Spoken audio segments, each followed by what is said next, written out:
Olá, amigos do TN, bom dia. Oi, pessoal, bom dia. Começamos o TN1 mostrando a dor das famílias que perderam 2 jovens para imprudência e irresponsabilidade no trânsito.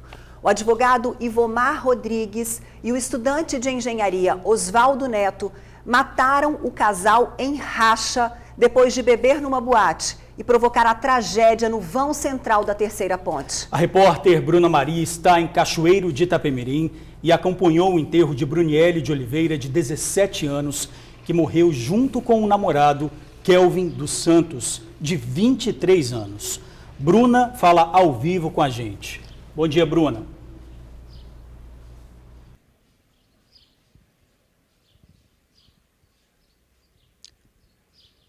Olá, Ingrid e George, bom dia para vocês, bom dia a todo mundo que assiste o Tribuna Notícias. Eu falo ao vivo do cemitério municipal do bairro Coronel Borges, em Cachoeiro de Itapemirim, onde agora há pouco, às 10 horas, a jovem Bruniele Oliveira foi enterrada. Nossa equipe acompanhou tudo de perto, óbvio, um momento de muita emoção, muita tristeza e pedido de justiça. Toda a família de Bruniele estava aqui presente e muitos amigos também, cerca de 100 pessoas acompanharam. Eles saíram em um cortejo do bairro São Lucas, que é o bairro onde a família de Bruniele morava, e ela estava sendo velada desde as 9 horas da noite. Esse cortejo saiu pelas ruas de Cachoeiro e veio até aqui, o cemitério municipal, no bairro Coronel Borges. O enterro foi marcado realmente por muita emoção e pedidos de justiça. Primos, amigos, irmãos mais novos de Bruniele, pai, mãe, padrasto, todo mundo muito triste e revoltado com essa situação. A gente acompanhou de perto e já a gente confere, eu preparei uma reportagem para vocês. E olha, o jovem, o Kelvin, também foi enterrado na manhã desta quinta-feira no distrito de São Vicente, que fica bem no interior aqui de Cachoeiro, quase chegando em Vargem Alta. Eu recebi essa informação agora há pouco, ele foi enterrado por volta das 11 horas da manhã também. Tristeza para as duas famílias. Volto com vocês aí do estúdio, estou aqui à disposição, ao vivo de Cachoeiro, é só me chamar. Valeu, Bruna, obrigado. Olha, Ingrid, a Bruna acompanhou aí o enterro da Bruniele, como ela disse, toda a família, os pais, e nesse momento aí do enterro, ela ouviu a irmã mais nova da Bruniele, a Vitória Evelyn Alves da Cunha, de 10 anos. Eu queria que você ouvisse, e todos de casa, o que a irmã mais nova da Bruniele disse. Vamos ouvir.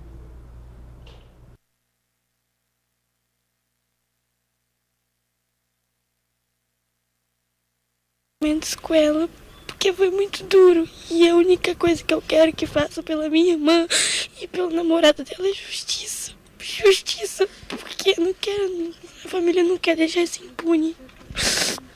Justiça, porque é muito triste isso. Minha irmã tinha a vida toda pela frente. Ela foi pra Vitória em busca de emprego com o namorado, uma vida melhor, e aconteceu isso. A única coisa que eu peço é justiça. Jorge, como é que a gente não se emociona também, né? Ouvindo o depoimento de uma criança, né, de 10 anos, que está aí acompanhando o enterro da irmã de 17 anos, com o futuro inteiro pela frente. Que dor, né? É difícil mensurar a dor de uma família ao perder dessa maneira, de forma tão trágica, de forma tão irresponsável, uma jovem de 17 anos e o namorado, né? Veio para Vitória em busca de emprego. E olha, o resultado para a família, gente, olha, nós estamos acompanhando aí o velório, o enterro da Bruniele. É uma dor que a gente não consegue nem descrever. Eu tenho certeza que o pessoal de casa também tá assim, olha. Aos 10 anos disse que a irmã vinha, com 17 anos, tentar uma vida melhor na cidade grande, na capital Vitória. Não é? Com certeza daria também uma vida melhor para a irmã de 10 anos que ficou no interior do estado. Então, quer dizer, a realidade de muitas famílias que vivem aí numa situação até difícil no interior para conseguir uma vida melhor e se depara com essa situação. O Kelvin também veio para cá, motoboy, para também tentar uma vida melhor. Bom, e agora, Ingrid, a gente tem aí, dando sequência a isso, o flagrante da velocidade dos carros na Avenida Carioca, na subida da Terceira Ponte. Essas imagens aí, elas são da Avenida Carioca. Olha só a velocidade. Ainda vai ser feita uma perícia para ver exatamente a velocidade, mas De acordo com o delegado, há suspeita de que esteja entre 150 a 160 km por hora a velocidade desses dois carros, o Audi e o Etios, nessa Avenida Carioca, na subida da terceira ponte, momentos antes do impacto da batida. Está mais do que claro, né? Altíssima velocidade que a gente não consegue nem acompanhar direito, né, a passagem dos carros. E a gente tem a informação também, o delegado falou para a gente que testemunhas foram espontaneamente à delegacia e confirmaram exatamente a altíssima velocidade do Audi e do Etios, né? Disseram ainda que os carros se emparelhavam ali e mudavam de direção a cada momento. Foi por isso, né, que a gente teve a conclusão, aí o delegado chegou à conclusão do racha. E o momento também da batida em cima da ponte, Ingrid. Nós temos o momento da batida em cima da ponte, esse daí é o momento. Ó. Nós estamos vendo a moto, logo em seguida a gente vai ver que vem o Audi bate na moto, desvia, e em seguida vem o Etios e atinge uma vítima que já está caída. Então, mais uma vez, a moto vem passando em baixa velocidade, em seguida o Audi e logo depois o Etios. E o jornal A Tribuna fez também, né, uma imagem que ilustra muito bem como foi essa batida. Olha só, nós temos aí na pista amarela, eu vou pedir para rodar aqui, põe a imagem aqui do estúdio, por favor. Coloca aqui, Rogério, por favor, a imagem do estúdio na câmera 2. Coloca aqui, Rogério. Nós temos aqui ó, o Audi na pista amarela, né? O Audi na pista amarela, está na pista amarela. Isso, está na pista amarela o Audi, ele atinge primeiro, né, as pessoas e logo depois ele para. E o Etios vem em seguida e atropela a moça que está, a Brunielli, que está exatamente na pista. Passou por cima dela, Passou por cima dela. Então, quer dizer, foi exatamente essa a dinâmica do acidente. É claro, o Audi, mais potente que o Etios, atingiu primeiro a Brunielli, né? Atingiu primeiro os dois e logo depois veio o Etios em seguida. Pois é, a gente lembra que, né, a perícia vai comprovar aí a velocidade em torno de 150 a 160, de acordo com as testemunhas, e em cima da terceira ponte, a velocidade permitida é de 80 km por hora. Bom, e por conta dessa morte trágica do Kelvin e da Brunielli, motoboys decidiram protestar e fecharam a terceira ponte ontem no início da noite. Cerca de 50 motociclistas se uniram na manifestação. Eles pararam no vão central da ponte e rezaram um Pai Nosso. Por causa do protesto, o sentido Vila Velha-Vitória ficou fechado por 20 minutos. E o advogado e o universitário que provocaram a batida, que terminou na morte dos dois jovens, beberam antes de dirigir. Eles estavam numa boate. Câmeras de vídeo monitoramento de Vila Velha flagraram os dois veículos em alta velocidade na Avenida Carioca, pouco antes de tomarem a terceira ponte. Segundos depois, o resultado: um casal de jovens mortos enquanto voltavam para casa. Foram duas formas para a gente conseguir chegar a essa constatação do racha, né? A primeira foi o testemunho dos policiais militares que compareceram no local. Pela dinâmica da situação do acidente, eles já prestaram esse depoimento no sentido de que haveria essa possibilidade. E a segunda foi o comparecimento espontâneo de testemunhas oculares do acidente, né? Eles estavam no local no momento em que aconteceu o acidente e afirmaram categoricamente que os dois veículos estavam numa condição de disputa de racha. Ambos condutores estariam a pelo menos 150 km por hora no momento do acidente. Em 2017, um comerciante de 27 anos foi atropelado na faixa de pedestres em Coqueiral de Itaparica. Alisson Ramos Ferreira morreu na hora. Os motoristas da caminhonete e do carro branco também participavam de um racha. Em 2015, 7 jovens foram presos após uma investigação da Delegacia de Delitos de Trânsito. Eles praticavam rachas com carros potentes em avenidas da capital. De acordo com um levantamento feito pelo Detran, nos últimos 3 anos, 40 motoristas perderam o direito de dirigir por estarem envolvidos em rachas. Os números são de todo o estado, mas referentes apenas àquelas situações que resultaram em ocorrências de trânsito, normalmente acidentes gravíssimos. De acordo com o secretário de Trânsito de Vila Velha, nos fins de semana, o número de ocorrências envolvendo motoristas aumenta consideravelmente. O racha, em geral, não acontece quando o trânsito está no horário de rush. Acontece geralmente quando essas pessoas estão retornando de algum tipo de festa e aí, depois de ter ingerido bebida alcoólica, causam esse tipo de acidente. O advogado Ivomar Gomes e o estudante de engenharia Oswaldo Venturini Neto, responsáveis pela morte de Kelvin e Brunielli, também beberam antes de dirigir. A gente conseguiu apurar que os dois estavam numa boate em Vila Velha momentos antes do acidente. E conseguimos também apurar, por meio das comandas e de imagens dessa boate, que eles fizeram ingestão de bebida alcoólica nesse local momentos antes do ocorrido. Eles foram encaminhados para o DML para fazer exame de alcoolemia e o toxicológico. Acontece que os dois se negaram a realizar esse exame, é um direito constitucional deles. As disputas não são fáceis de serem identificadas e contidas pelo fator surpresa, ou seja, quando os participantes decidem apostar de uma hora para outra. Quando a competição é marcada e é irregular, é mais fácil de você detectar. E aí a polícia e a guarda municipal podem tomar uma atitude preventiva. Chegar no local antes e impedir que ela aconteça. Ou mesmo... Marcar de que forma? Pela internet, como essas festas clandestinas aí. Né? E pela internet eles marcam e fazem a competição. O caso específico é mais difícil de você prevenir.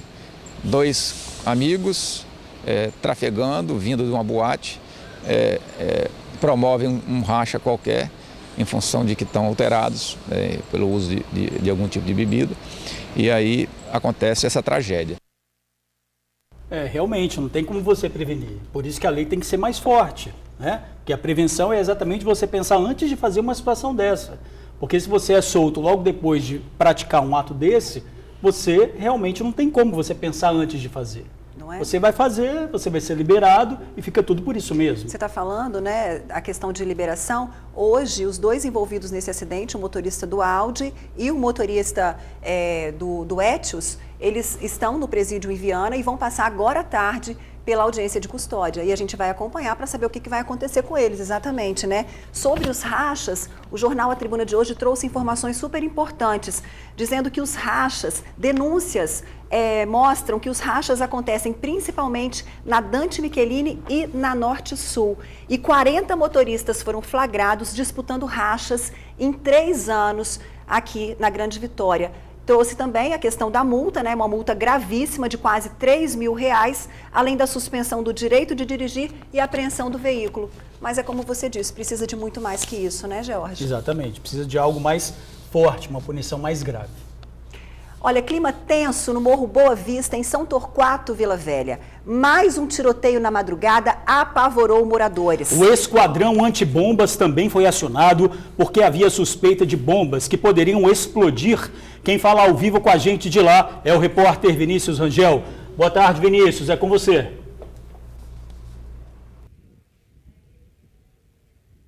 Boa tarde, Jorge. Boa tarde, Ingrid. Eu falo ao vivo aqui do bairro São Torquato, em Vila Velha, próximo ao Morro da Boa Vista e também próximo ao local onde o artefato foi explodido. E o clima aqui no bairro foi muito complicado durante essa madrugada, como vocês já disseram. Segundo a polícia, por volta das 3 horas da madrugada desta quinta-feira, traficantes do Morro da Sagrada Família invadiram aqui o Morro da Boa Vista. Só que os traficantes aqui já estavam aguardando esses rivais. E foi nesse momento que começou um intenso tiroteio. Houve aí muita troca de tiros. As casas e carros foram atingidos pelos tiros e o tiroteio só teria cessado por volta das 6 horas da manhã de hoje. Quem esteve acompanhando tudo e traz novas informações é a repórter Suzy Faria, na reportagem que vamos ver agora. O material explosivo detonado pelo esquadrão antibombas foi deixado na linha do trem em São Torquato, Vila Velha. A rua foi fechada e a ação chamou a atenção dos moradores. O artefato que foi encontrado aqui embaixo teria sido o resultado de uma noite de intenso tiroteio que aconteceu lá em cima, no alto do Morro do Boa Vista. Tiroteio esse que, de acordo com os moradores, começou por volta da 00:30 e durou até o início da manhã de hoje. Alguns moradores conseguiram gravar o áudio e é impressionante.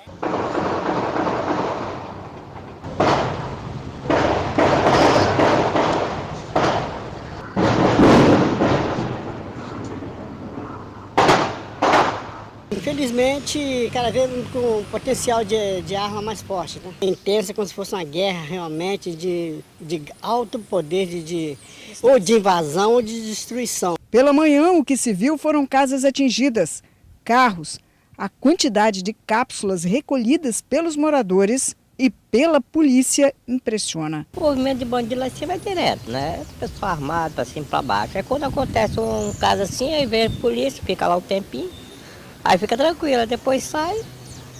E o morador fica vulnerável a tudo isso? Ah, isso é sempre. A polícia só aparece só em casos eventuais, casos pontuais assim. O ataque foi provocado pela facção do Morro Vizinho de Sagrada Família, que estaria tentando tomar o controle de pontos de tráfico na região. A Polícia Militar disse que até agora não há informação de feridos, mas os assustados são muitos. Os moradores falam sem aparecer. De vez em quando bota um morador para ir embora daí, que aconteceu, isso aí é... Aqui tá abandonado, o negócio de polícia tá abandonado. Agora eu tô saindo porque eu tenho que comprar as coisas pro almoço, né? Então eu tô saindo, mas a maioria não sai não, fica na janela, olhando. O morador não pode nunca nem falar nisso aí, tá? Colocar um morador digno, honesto, ele tem que ficar quietinho no seu canto e tá muito bom, tá?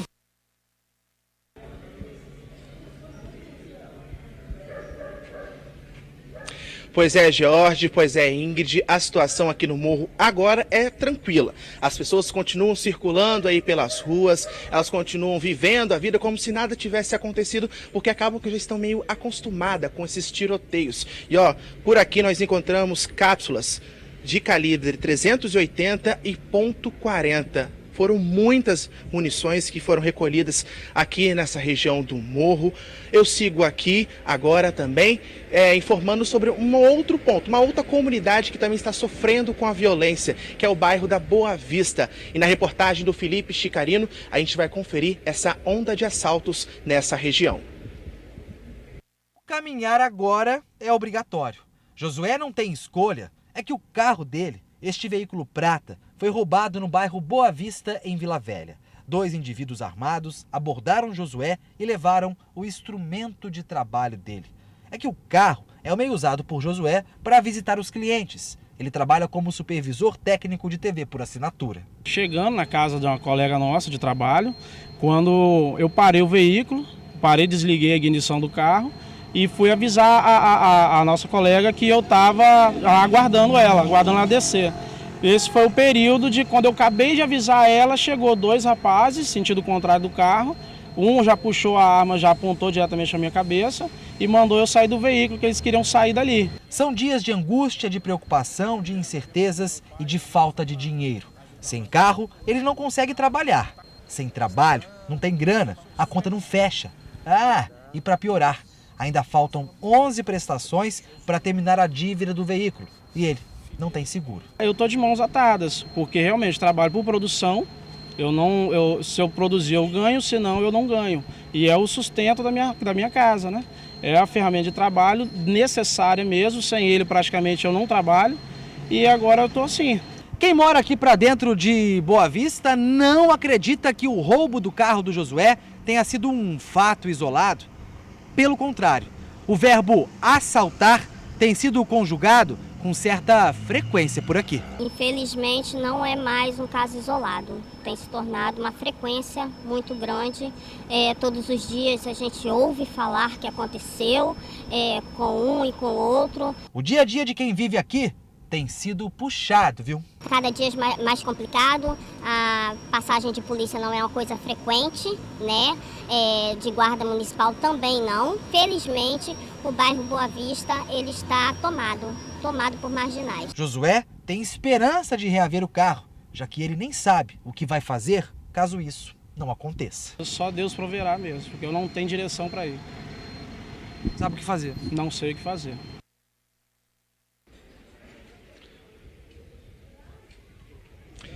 George, Ingrid, pois é, nesses casos somente Deus, é a única fé que as pessoas estão se apegando. E sobre essa reportagem do Felipe, a Polícia Militar nos enviou uma nota informando que o policiamento lá na região é feito dia e noite. E caso alguém observe alguma atitude suspeita, deve acionar imediatamente o 190.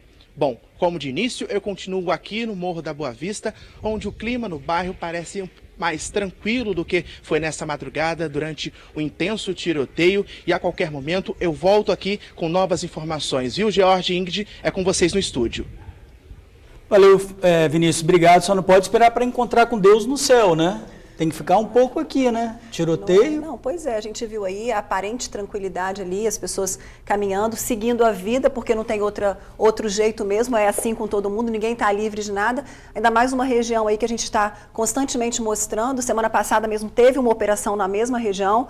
Bom, esperar um reforço do policiamento e, assim, como que a gente vai manter a tranquilidade com o Vinícius, o nosso repórter ao vivo, com uma cápsula de 380 na mão, não é? Então, quer dizer, mostra aí que a violência está imperando naquela região, né?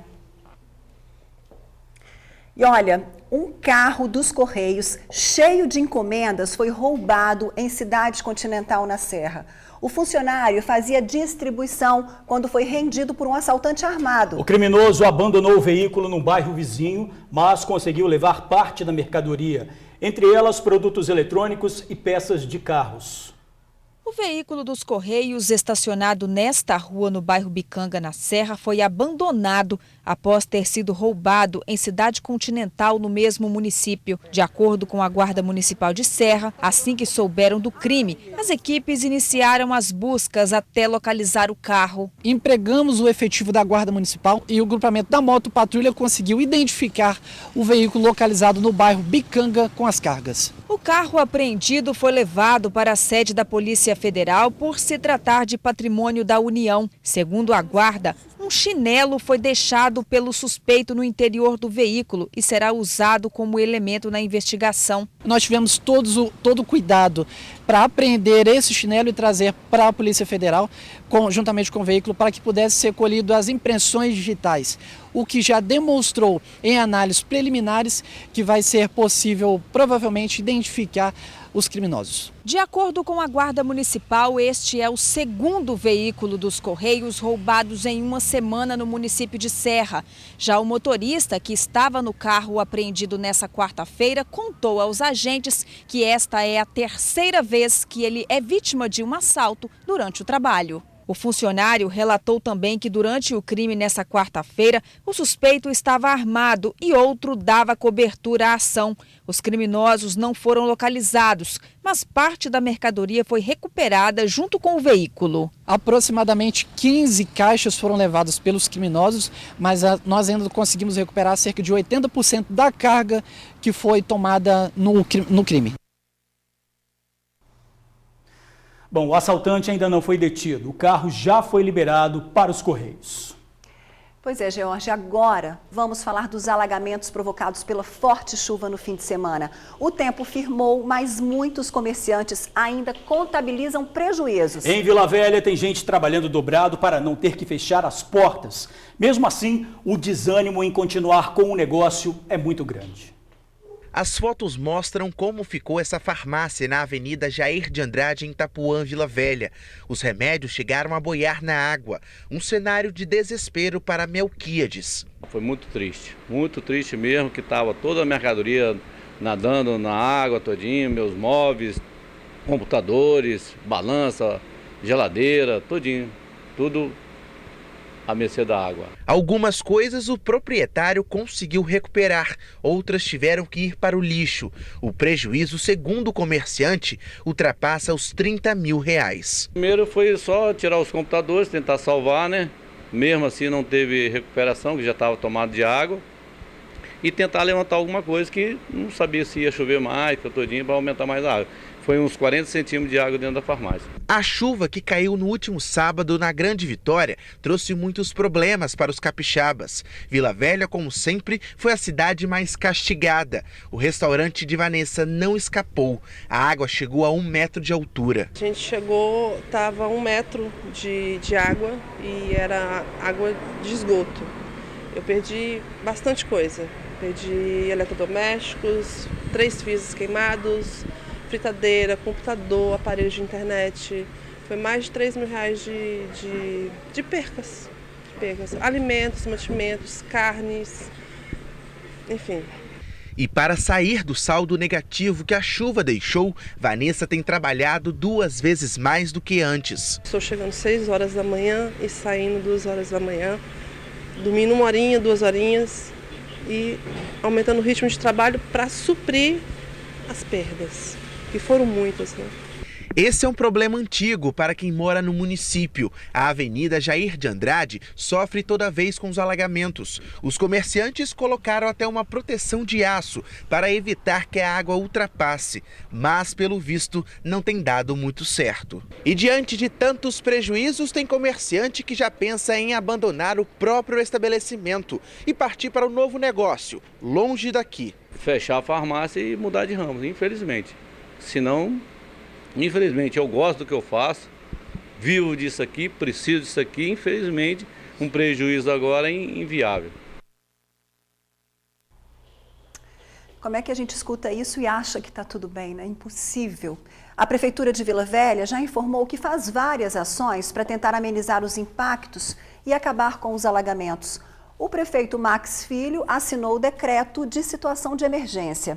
O governo do estado publicou os editais de projetos no mês passado e prometeu abrir a licitação em meados de junho.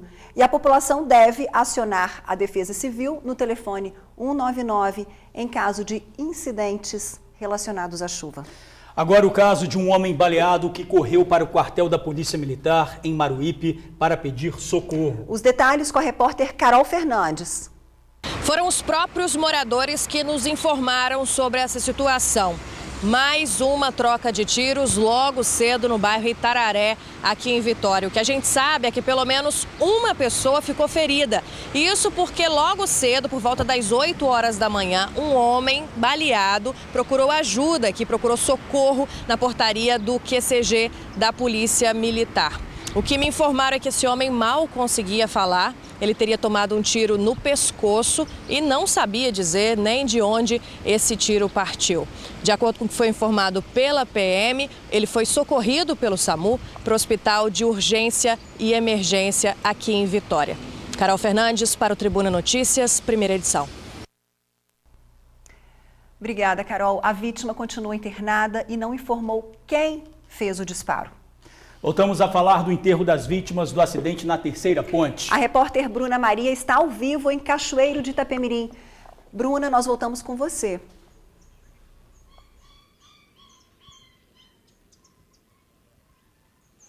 Isso mesmo, Ingrid Georgia, eu continuo aqui.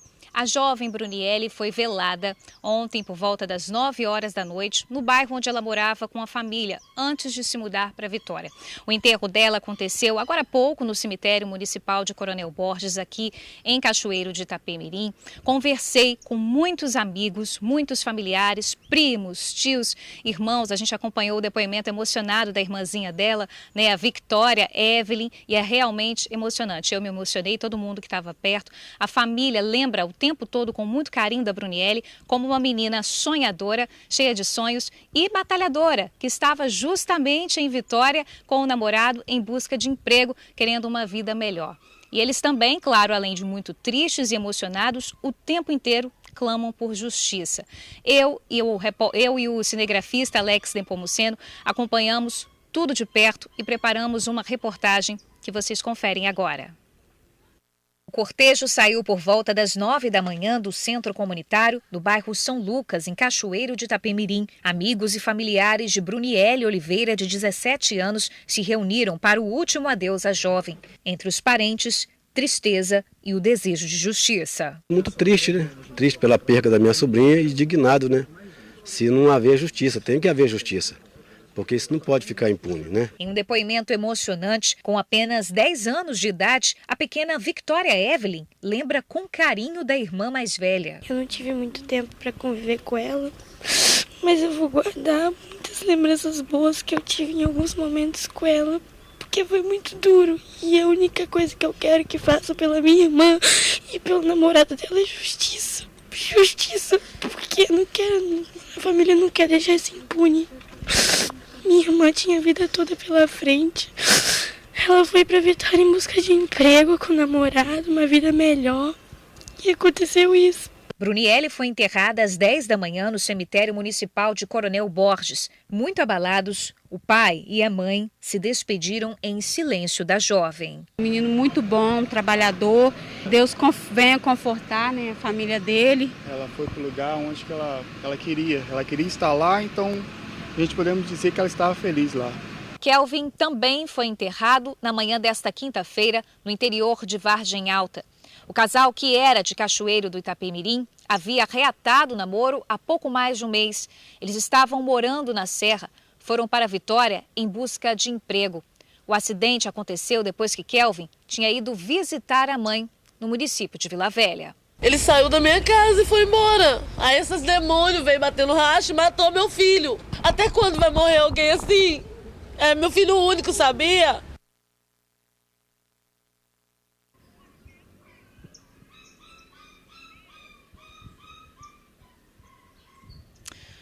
Pois é, revoltante mesmo a situação. O Kelvin, como a gente já disse, foi enterrado também na manhã desta quinta-feira no distrito de São Vicente, interior aqui de Cachoeiro de Itapemirim, quase chegando em Vargem Alta. E olha, a situação é realmente muito triste. A gente acompanhou tudo de perto, continuamos ao vivo aqui de Cachoeiro de Itapemirim. E eu conversei logo após o enterro com a mãe da Bruniele, bem pessoalmente. Ela estava muito cansada, tomou alguns remédios hoje de manhã, ela que é auxiliar de serviços gerais, a Jusileia, e ela me disse que ela não ia para casa descansar depois do enterro da própria filha. Ela ia para o cartório resolver algumas pendências, porque tudo que ela quer a partir de agora é justiça. Eu volto com vocês aí do estúdio, Ingrid George, e retorno, continuo aqui ao vivo, à disposição para mais informações com vocês. Obrigada, Bruna. É desejar força e os nossos sentimentos a essas famílias, né? Para todas as famílias. Olha, está no presídio de Linhares o suspeito de desfigurar o rosto da mulher depois de uma agressão em Sooretama, no norte do estado. Joelson dos Santos, de 30 anos, espancou a vítima durante uma comemoração do Dia das Mães. A violência aconteceu na frente dos filhos. Rauliane Santos Silva, de 25 anos, teve ferimentos graves no rosto. Ela ficou internada mais de uma semana, teve a mandíbula deslocada e precisou passar por uma cirurgia.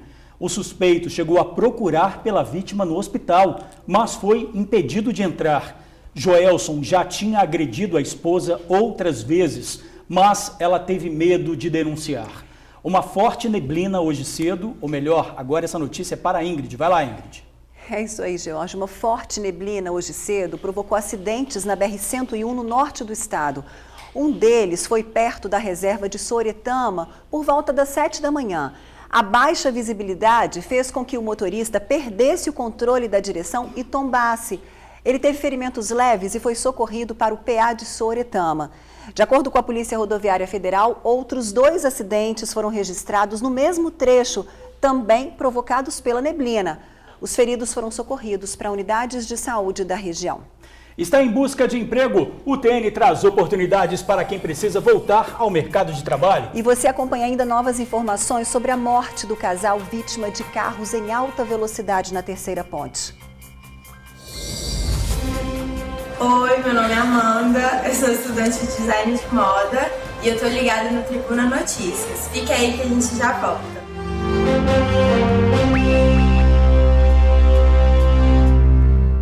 A gente volta a falar do trágico acidente que matou um casal de namorados na Terceira Ponte. Pois é, o Kelvin e a Bruniele foram atingidos durante um racha entre um advogado e um estudante de engenharia. Os acusados passam por audiência de custódia agora à tarde. Uma perícia está sendo feita e vai confirmar a velocidade dos veículos no momento da batida. Kelvin e Bruniele seguiam para casa na Serra ontem de madrugada, quando foram atingidos pelo Audi. Eles foram arremessados na pista e, de acordo com a polícia, o Etios veio em seguida e atropelou Bruniele, chegando a arrastá-la. A moto ficou embaixo do carro. O casal morreu na hora. O estudante de engenharia Osvaldo Venturini Neto, de 22 anos, e o advogado Ivomar Gomes Júnior, de 34, foram os responsáveis pela tragédia e estão no presídio. Para a polícia, as informações de policiais militares e testemunhas foram fundamentais para mostrar que os acusados praticavam um racha. Foram 2 formas para a gente conseguir chegar a essa constatação do racha, né? A primeira foi o testemunho dos policiais militares que compareceram no local. Pela dinâmica da situação do acidente, eles já prestaram esse depoimento no sentido de que haveria essa possibilidade. e a segunda foi o comparecimento espontâneo de testemunhas oculares do acidente, né? Eles estavam no local no momento em que aconteceu o acidente e afirmaram categoricamente que os dois veículos estavam numa condição de disputa de racha. Ambos condutores estariam a pelo menos 150 km por hora no momento do acidente. Uma sequência de infrações associada ao consumo de bebida alcoólica e um desfecho violento. Os acusados se recusaram a fazer o teste do bafômetro, além de exames de sangue e de urina. Mas imagens repassadas à polícia pela boate, onde o advogado e o estudante estavam, mostraram que eles beberam no local. Além disso, na comanda estava registrado o consumo de uísque e cervejas. A gente conseguiu apurar que os dois estavam numa boate em Vila Velha momentos antes do acidente. E conseguimos também apurar por meio das comandas e de imagens dessa boate que eles fizeram ingestão de bebida alcoólica nesse local momentos antes do ocorrido. Eles foram encaminhados para o DML para fazer exame de alcoolemia e o toxicológico. Acontece que os dois se negaram a realizar esse exame, é um direito constitucional deles. Os acusados passaram hoje por audiência de custódia. Se condenados, a pena pode chegar a 23 anos de prisão. Estão sendo autuados os dois por homicídio doloso, por 2 vezes, em função de que eram 2 vítimas, e embriaguez ao volante. Estão sendo autuados e encaminhados ao Centro de Triagem de Viana para audiência de custódia. Pois é, daqui a pouquinho a gente volta a falar ao vivo direto de Cachoeiro de Itapemirim, onde a Bruna Maria acompanhou o enterro, porque agora a gente vai respirar para te contar que um empresário aqui do estado conseguiu chegar ao topo da montanha mais alta do mundo. Juarez Gustavo Soares conseguiu chegar ao ponto mais alto do Everest. Ele é o primeiro capixaba e o 24º brasileiro a realizar esse desafio. O empresário é um dos fundadores do projeto Capixabas no Everest. Na quinta-feira passada, ele publicou numa rede social como seria a subida na montanha. Pelas redes sociais, internautas parabenizaram a aventura. Olha, 8.848 metros de altura. Fica na fronteira do Tibete com o Nepal, na Ásia.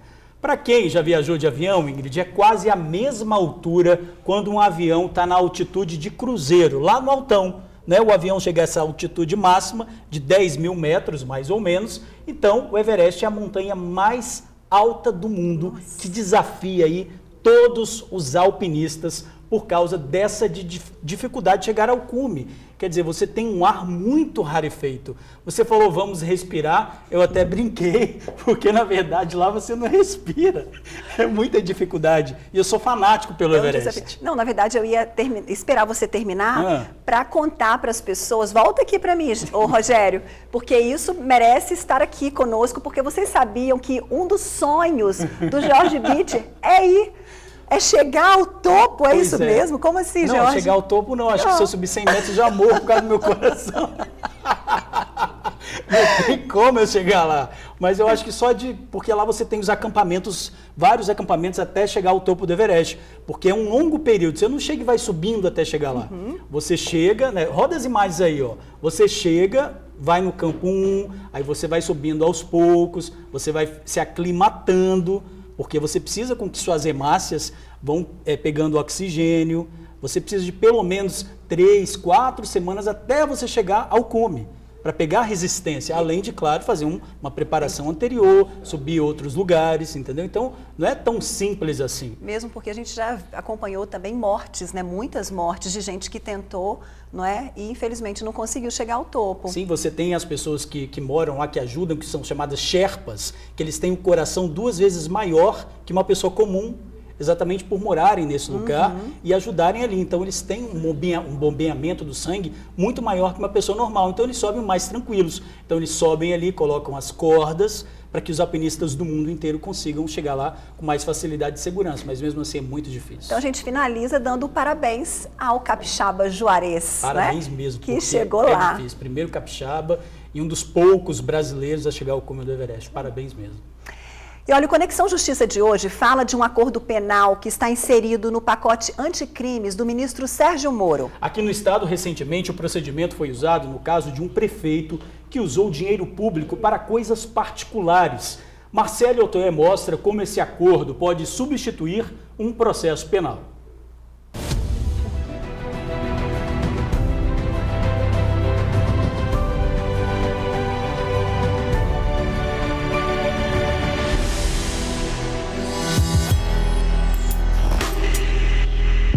caso envolvia um prefeito do interior do estado que tinha abastecido o carro particular com combustível destinado a veículos da prefeitura. Como o crime foi praticado sem violência e grave ameaça à pessoa e a pena não ultrapassa 4 anos de detenção, o Tribunal de Justiça homologou um acordo entre o Ministério Público e o prefeito, que se comprometeu a devolver mais de R$6 mil, cerca de 5 vezes o valor que usou de forma ilícita, sem que precise enfrentar um processo judicial.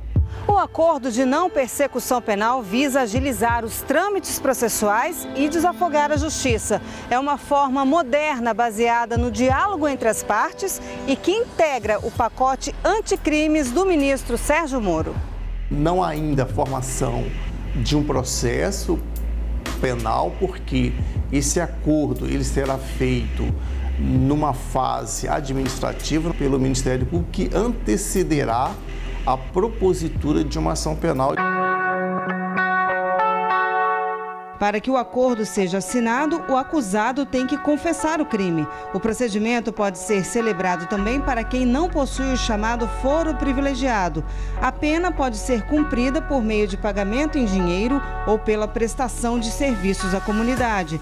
Se o acordo for descumprido, o Ministério Público pode acionar a Justiça e mover um processo criminal contra o acusado. O autor do crime também ele tem o interesse em cumprir com esse acordo para que ele possa vir a ter uma extinção de uma punibilidade de um crime de média gravidade praticado. Por meio do acordo, em casos de improbidade administrativa, por exemplo, o retorno para a sociedade se torna bem mais rápido. Ganha-se em termos de efetividade, ganha-se em termos de prevenção e repressão a essa criminalidade de média gravidade.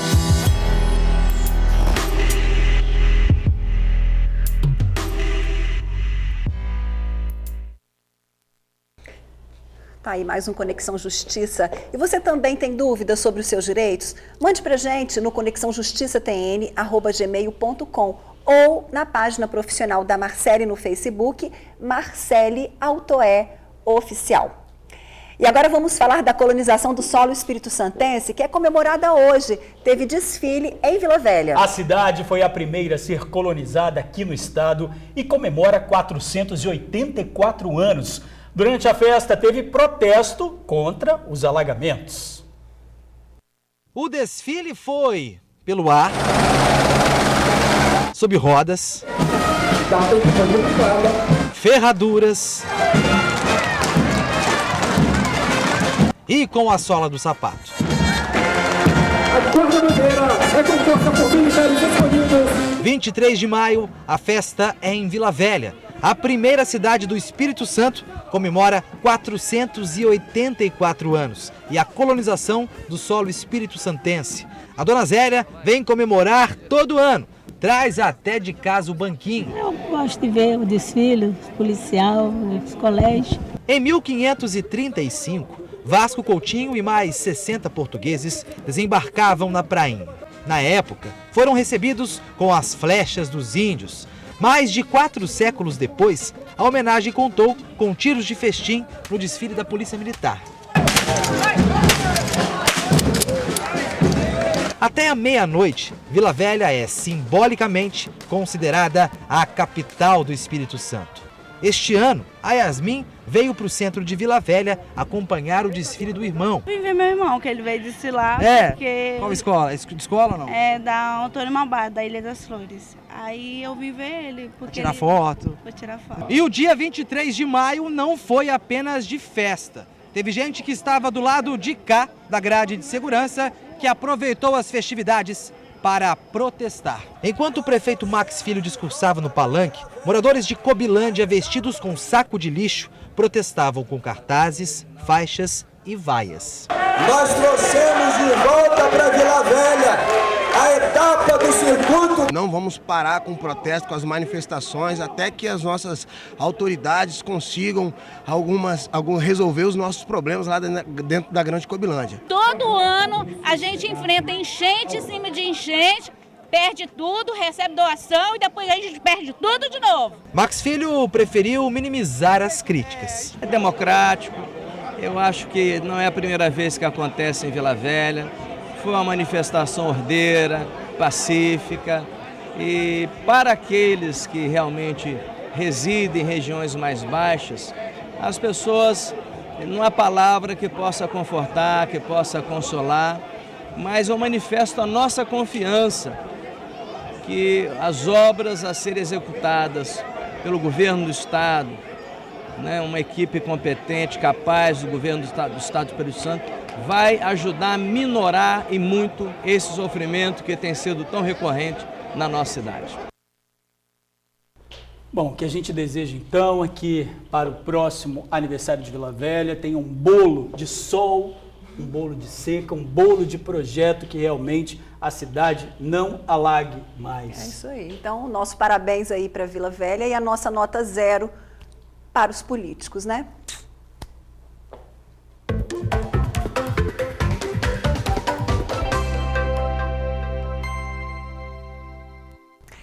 Tem emprego chegando para você, são 35 vagas. Veja aqui na telinha. São chances para advogado tributarista, agente de registro, analista comercial, assistente administrativo, atendente de televendas, auxiliar de laboratório, estoquista, gerente educacional, recepcionista escolar e técnico em química.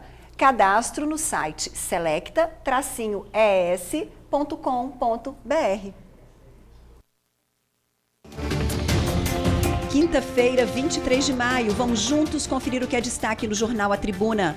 Advogado e universitário matam casal em racha após beber em boate. Carros estavam a 160 km por hora, afirma a polícia. Motoboys fecham terceira ponte em protesto. Psicólogo investigado por ameaça de massacre em shopping. Governo federal recua, muda lei e proíbe porte de fuzil e espingarda. Jovens pedem mais lazer, segurança e saúde para a Vila Velha. E ainda destaque no jornal A Tribuna desta quinta-feira. No AT2, é para não deixar ninguém parado. Empresário é o primeiro capixaba a chegar ao topo do Everest. E tem ainda o caderno especial sobre rodas.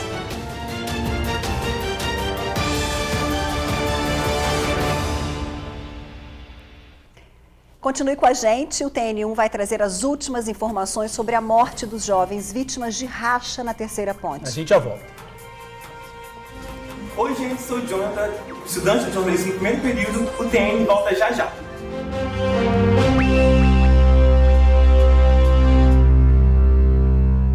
Voltamos ao vivo a Cachoeiro de Itapemirim, onde está a repórter Bruna Maria. Bom, ela traz as últimas informações sobre a morte dos jovens na terceira ponte. Bruna está lá no sul. Bruna, é com você.